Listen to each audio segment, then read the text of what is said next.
him sort of comment favorably on what we're doing.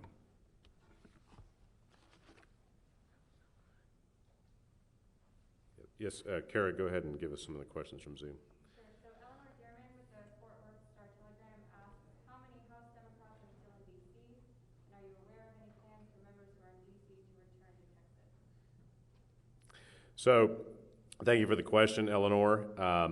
There are 56 members of the Texas House Democratic Caucus who have signed letters locking their voting machines in the Texas House and instructing the House not to unlock them until we've given them permission to return. We have over 50 Democrats with us here in Washington, and we have well more than enough members to maintain this historic quorum break and to continue our fight for the freedom to vote for all Texans and for all Americans.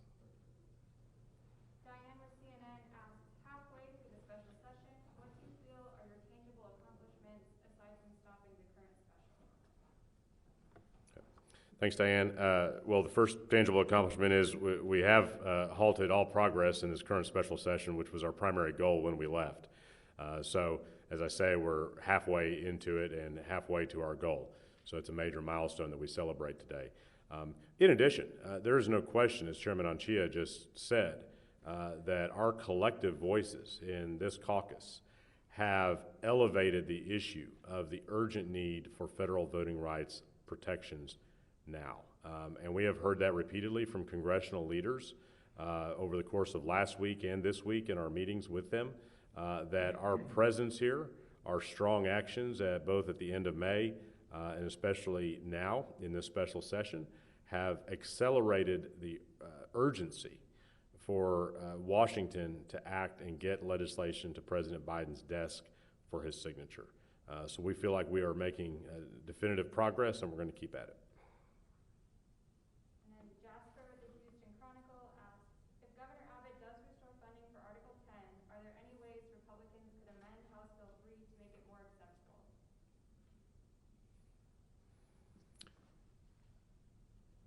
Well, there's a lot of ways they could amend House Bill 3 to make it more acceptable. The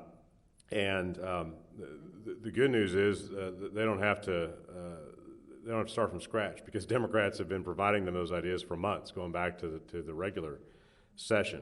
But the reality is that Republicans so far have consistently rejected those efforts. We've said you can't have unfettered access for partisan poll watchers to roam around polling places and harass voters and election officials. But they keep that in the bill, and further they say someone who does that, potentially committing a felony, gets a warning first before they're even removed. They continue to make it harder to vote by mail. They make it harder to apply for a ballot by mail. They make it impossible to do drive-through voting or conduct overnight voting. What they should do is say, you know what, our elections are safe, our elections are secure. Those are the words of their Secretary of State, Greg Abbott's Secretary of State. And we don't need to pass a bill that's based on a lie. This bill is based on a lie that Donald Trump somehow lost the last election due to widespread voter fraud, which everyone knows is false. And until Republicans are willing to stand up to Trump and stand up to the big lie, we're going to continue to have this problem. So that's ultimately a problem they're going to have to fix.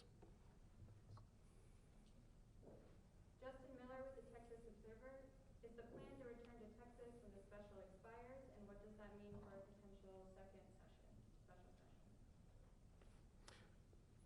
Yeah, Justin, well, what we've said repeatedly is that we are committed to killing this bill for this session and using this time to use our voices on Capitol Hill and in Washington to advance the national conversation around national federal voting rights legislation. So that's our plan. That's what we've said from day one. That's what we're going to continue to do. Again, I refer back to my earlier comments with what Greg Abbott should do with respect to this special session or any future special sessions. You ought to focus on the real priorities facing our state: healthcare, COVID-19, the grid, and when he does that, we'll look forward to working with him. And last question, and this is both from Emily with the Dallas Morning News and Priscilla with NBC asking similar ones. What is the plan for next week? Do you all anticipate holding events virtually, or will we see more in-person events or meetings? Sure. Thank you for that question. And let me just say, reflecting on this week we are concluding today, We have had an excellent voting rights conference that our members have participated in each day, Monday through Friday, and it's been very instructive to our members, and it's given us a lot of good ideas to be able to just to interact with policymakers from other states, secretaries of state, other state legislators, and leaders on the issue of voting rights to understand new policies we can bring back to Texas. And hopefully our Republican colleagues will work with us to make it easier to cast a ballot, easier to register to vote in Texas, where it's already very difficult to do so. So we've had a very productive week this week. Next week, we do anticipate continuing our meetings here in Washington. I anticipate it'll be certainly starting out some virtual meetings, and we'll look forward to hopefully being able to do some in-person meetings as well. In addition, I want to add, and perhaps another member would like to comment on a personal experience on this. What our members have been doing in terms of serving their districts, they've been working incredibly hard in staying in touch with their districts throughout these last 2 weeks. I know I did a virtual town hall meeting last night with my constituents in Arlington and Grand Prairie. I know a lot of other members have done the same. Different county delegations have come together to do those types of outreach events. So that kind of work is continuing, and members are keeping up with updating their constituents and letting them know why we're here, what we're doing, and addressing a variety of other issues unrelated to the current special session back in their districts. Representative Crockett wants to share a. I am. Who you are? I am Jasmine Crockett, State Representative for House District 100 in the heart of Dallas. And, I think the elephant in the room, we already heard a couple of questions as it relates to COVID-19.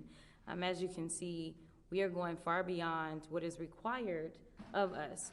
And that also includes our service as well. We have gone far beyond what probably many of our Republican colleagues are doing, to be perfectly honest.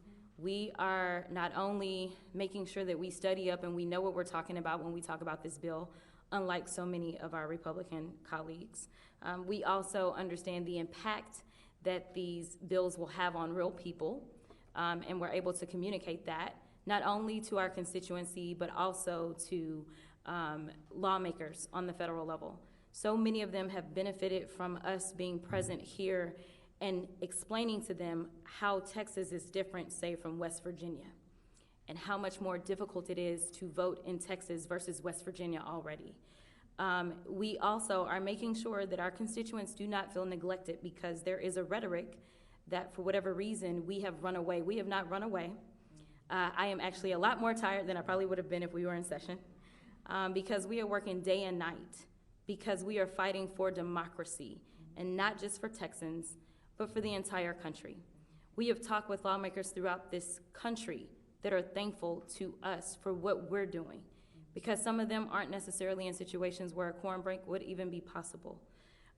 So along with that, when it comes to communicating with our constituency, we are very active on social media. I answer all DMs on all social media platforms. We're doing Instagram Lives. We are doing Facebook Lives. We obviously had our MSNBC town hall on Monday. So the one thing that we don't have to talk about is us working, because that is not up for debate. And we will continue to work until this bill is killed, and we will deal with the next chapter when we get there. Great. Thank you. Thank you, Representative. Thank you very much, Representative Crockett, and thank you all for being with us today as we mark the halfway point in this special session, and we look forward to visiting again next week. Thank you.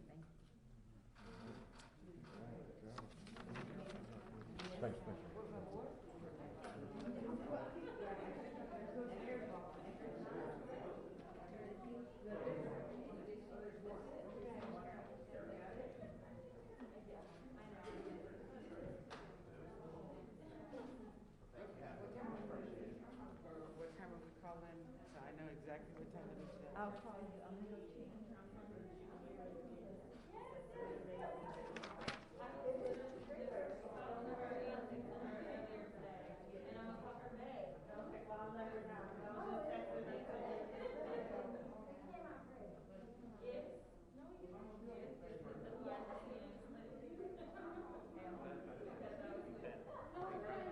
flag light was a good idea. Yeah, and then they stepped in front of it.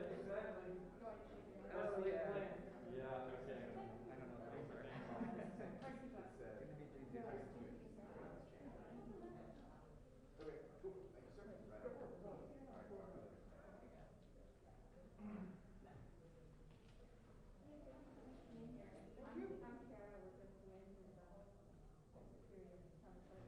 Oh, don't even. Is your name Bell? Yes. That's where I'm from. See, I said.